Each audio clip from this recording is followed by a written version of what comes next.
Bienvenido de nuevo. Vamos a seguir presentando los libros que componen la serie para la preparación de la parte del temario de gestión financiera, contratación y subvenciones. En un vídeo anterior ya hemos visto el contenido y la estructura del manual de conceptos básicos sobre gestión financiera, contratación y subvenciones. En el presente vídeo vamos a ver el contenido y la estructura del libro de introducciones fundamentales para resolver supuestos prácticos de las mismas oposiciones, de las oposiciones al cuerpo de gestión de la Administración Civil del Estado. Pues bien, para la respuesta a las distintas preguntas de los supuestos prácticos contenidos en los volúmenes 1, 2, 3 y 4, se sigue siempre el mismo esquema de respuesta. Es decir, indicar el número de la pregunta del supuesto a la que se contesta, indicar la normativa aplicable a la pregunta en concreto que estamos respondiendo, efectuar un breve resumen de lo que piden contestar en la pregunta o en cada apartado de la pregunta, realizar una introducción o introducciones, las necesarias para responder a cada pregunta o apartado de la pregunta, y por último, respuesta concreta y específica basada en cada introducción que hayamos hecho. En cuanto al número de la pregunta que se contesta, pues es conveniente poner dicho número en la respuesta con el fin de que sirva de guía a la persona que corrija el examen. En cuanto a la normativa aplicable a la pregunta, es necesario que pongamos por lo menos el nombre de la ley, el real decreto, orden, etc., en la que nos apoyaremos en nuestra respuesta. Si nos acordamos del artículo o artículos, los podremos poner después en la introducción o en la respuesta concreta y específica de la pregunta. En cuanto al breve resumen de lo que piden contestar en la pregunta o en cada apartado de la pregunta, es conveniente que lo expongamos, es decir, que pongamos este pequeño resumen con el fin de añadir más claridad a nuestra respuesta y al mismo tiempo nos alertará a nosotros mismos de todo lo que tenemos que responder, con el fin de no dejar nada en el tintero.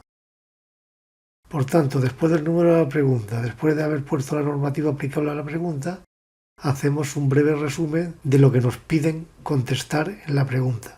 Si la pregunta tiene varios apartados, pues vamos respondiendo sucesivamente a cada apartado.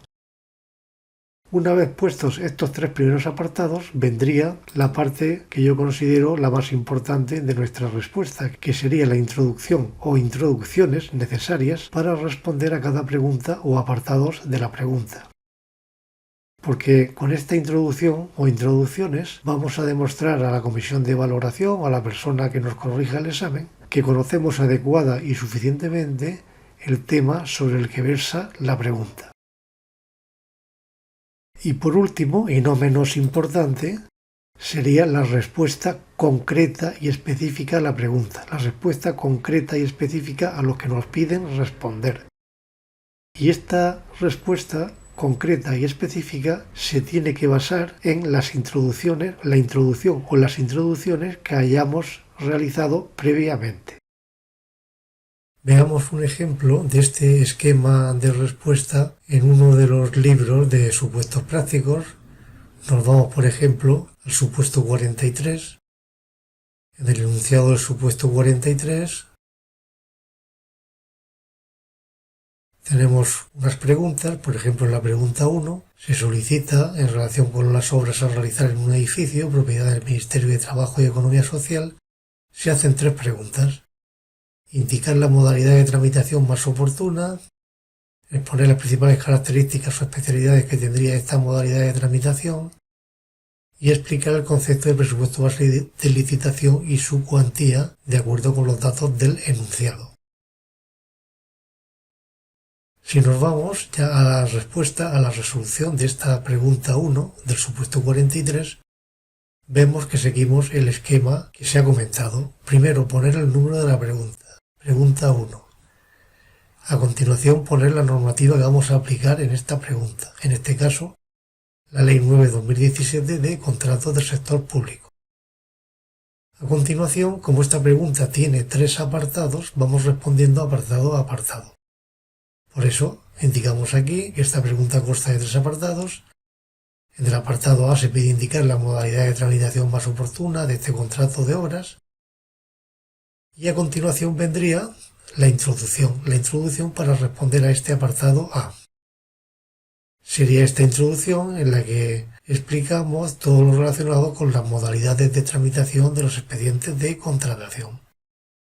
En base a esta introducción, respondemos concretamente al apartado A de la pregunta, indicando que dado que existe la necesidad de tramitar el expediente de contrato en el plazo más breve posible y que no existe una circunstancia que pudiera hacer llevar a utilizar la tramitación de emergencia, la modalidad de tramitación más adecuada sería la tramitación urgente.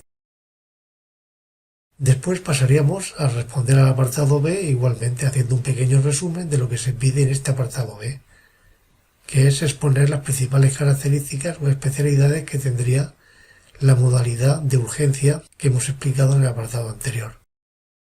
Utilizamos otra introducción, la introducción del artículo 119 de la Ley de Contratos, en la que explicamos las características principales de la modalidad de tramitación de expedientes declarados urgentes. En base a esta introducción, respondemos a este apartado B de la pregunta, indicando que en caso de que el expediente de contratación de la obra se tramitase por la modalidad de urgencia, el órgano de contratación podría aprovechar las características y especialidades que se acaban de exponer en esta introducción. Y a continuación, indicaríamos lo que se pide contestar en el apartado C, un pequeño resumen de lo que se pide contestar en este apartado C, en el que se pide explicar el concepto de presupuesto base de licitación y su cuantía de acuerdo con los datos del enunciado. Para ello utilizamos la introducción del artículo 100 de la Ley de Contratos del Sector Público y en base a dicha introducción realizaríamos los cálculos oportunos y hallaríamos el importe del presupuesto base de licitación. Pues como hemos visto, este es el esquema que se seguirá en todas las preguntas de los supuestos prácticos de los volúmenes 1, 2, 3 y 4.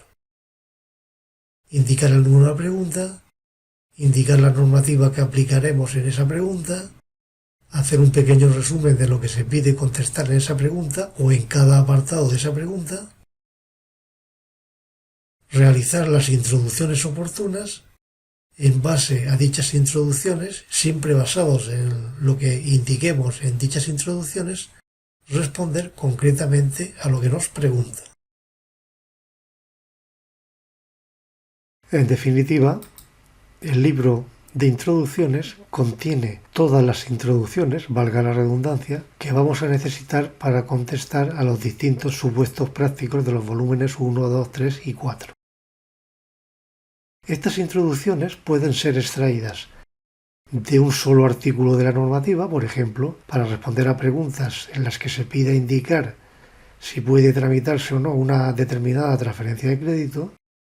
Utilizamos una introducción extraída del artículo 52 de la Ley General Presupuestaria sobre restricciones y excepciones de las transferencias de crédito. Esta sería una introducción que podemos decir que es un resumen de un solo artículo. Después la veremos en el propio libro de introducciones. También la introducción puede ser combinación de varios artículos de la misma norma, por ejemplo, para responder a preguntas en las que se pida explicar si procede o no constitución de garantía definitiva o calcular su importe en un contrato. Utilizamos una introducción extraída de los artículos 107, 109 y 159 de la misma Ley de Contratos del Sector Público. Y también esa introducción puede ser combinación de artículos de normas distintas. Por ejemplo, para responder a preguntas de supuestos en las que se pide explicar el concepto y características de los planes estratégicos de subvenciones, utilizamos una introducción extraída del artículo 8 de la Ley General de Subvenciones y también del artículo 11 del reglamento de la propia Ley General de Subvenciones. Por lo tanto, esta introducción estaría formada por dos normas distintas, por dos artículos de dos normas distintas. La normativa de la que se extraen las introducciones es la que vemos aquí. Son 29 normas y señalo en rojo las que considero más importantes que sería la Ley General Presupuestaria, la vigente Ley de Presupuestos Generales del Estado. Dado que en la edición de este libro nos encontramos con los presupuestos generales del Estado prorrogados, en los supuestos prácticos siempre se va a indicar vigente Ley de Presupuestos Generales del Estado, sin indicar si es la prorrogada o es la ley original. También es importante la Ley de Contrato del Sector Público, es la que más introducciones tiene, la Ley General de Subvenciones. Luego existen otra serie de normas de las que se extraen introducciones no de todos los artículos, sino solo de algunos. También son importantes el Real Decreto 725 sobre anticipos de caja fija o el 640 del 87 sobre pagos librados a justificar o el Real Decreto 2188 del 95 por el que se desarrolla el régimen de control interno ejercido por la IGAE.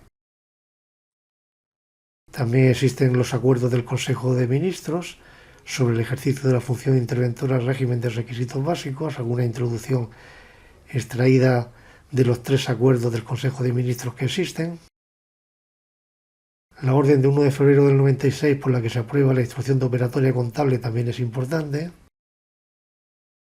La orden HFP 147 de 2022 sobre la tramitación de expedientes de modificaciones presupuestarias.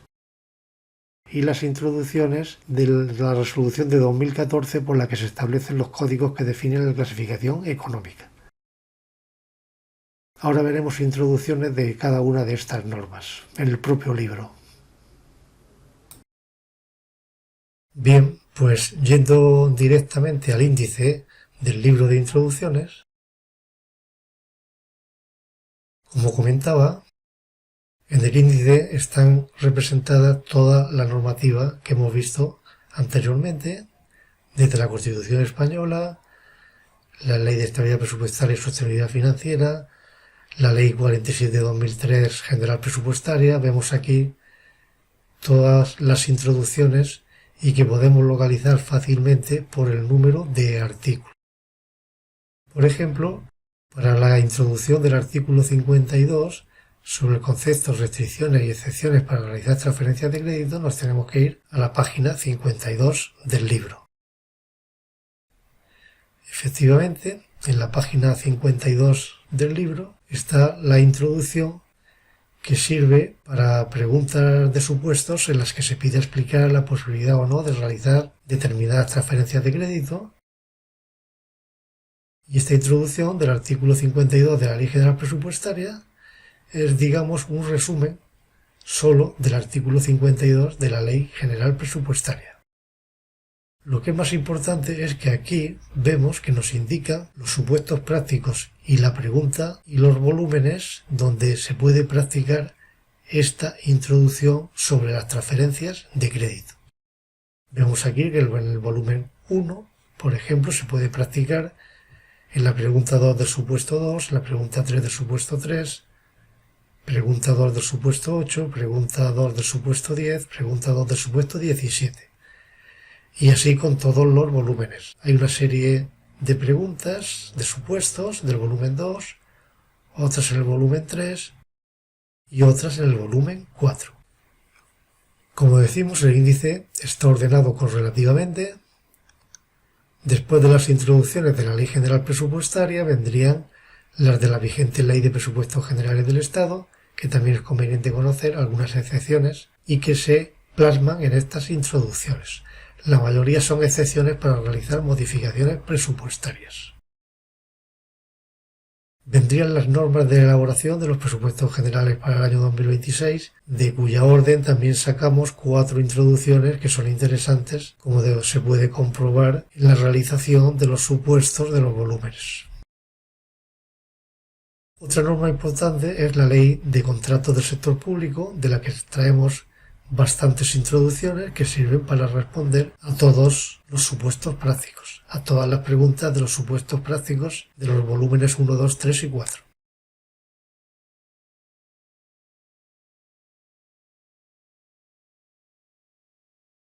También hay algunas preguntas, aunque menos, lógicamente, del reglamento de la Ley de Contratos. Y otra norma importante sería la Ley General de Subvenciones, de la que también se extraen bastantes introducciones. Utilizamos también algunas introducciones del reglamento de la Ley General de Subvenciones. Después vienen unas normas, digamos, menores, de las que a veces se extrae solo una introducción, a veces se extraen varias, pero no de todos los artículos, como sucede, por ejemplo, con la Ley General Presupuestaria o la Ley de Contratos, de las que se extraen bastantes introducciones prácticamente de todos los artículos. También son importantes el Real Decreto sobre anticipo de caja fija, el de pagos a justificar o el Real Decreto 2188 del 95 sobre el control ejercido por la IGAE. En definitiva, aquí podemos ir viendo todas las introducciones, la página en la que podemos encontrar dichas introducciones, y todo es cuestión de familiarizarse con el orden que siguen estas normas en el índice. Para localizar cualquier introducción, nos vamos al índice y dentro de la norma en sí podemos localizar la introducción que estamos buscando. Por ejemplo, si buscamos la introducción sobre la imputación al presupuesto de los gastos de caja fija, nos tenemos que ir a la instrucción de operatoria contable, a la página 408 de este libro de introducciones, y efectivamente en la página 408 con la introducción que sirve para responder a preguntas en las que se pide explicar el momento en el que se imputan a presupuesto los gastos tramitados por el sistema de anticipo de caja fija. Aquí vemos la introducción, que esta es una introducción precisamente que está compuesta por dos normas, por dos artículos de dos normas distintas. Por un lado, la regla 36 de la instrucción de operatoria contable y por otro lado, el artículo 23 del Real Decreto 2188. Esta introducción nos servirá para responder a la pregunta 1 del supuesto 16 del volumen 1. Pues bien, estas serían todas las normas, 29 normas que están en el índice del libro de introducciones y que nos pueden servir para localizar rápidamente las introducciones.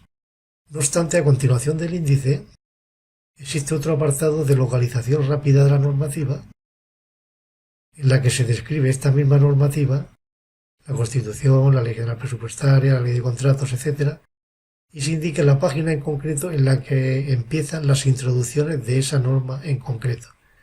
Por ejemplo, de la vigente Ley de Presupuestos Generales del Estado empieza en la página 103 del libro de introducciones. Las introducciones del Real Decreto 725 de caja fija están a partir de la página 337. La orden de 30 de julio del 92 sobre instrucciones para la confección de nóminas, las introducciones de esta orden están a partir de la página 379. Esta es una forma rápida también de localizar la normativa, aunque como digo, una vez que nos familiaricemos con el índice, también nos será fácil encontrar las introducciones. Ya a partir de la página 19 del libro de introducciones empezaríamos con todas las introducciones de la Constitución Española, siguiendo siempre el mismo formato. Un encabezado en los que nos indican para qué tipo de preguntas se puede utilizar esta introducción, los artículos de los que se extrae esa introducción, los supuestos y las preguntas de los supuestos en las que se puede utilizar esta introducción, siempre siguiendo el mismo formato.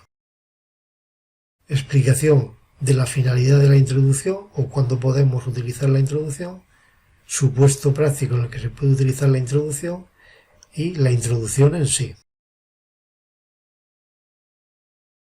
Pues este sería el formato que tiene el libro de introducciones fundamentales para resolver supuestos prácticos.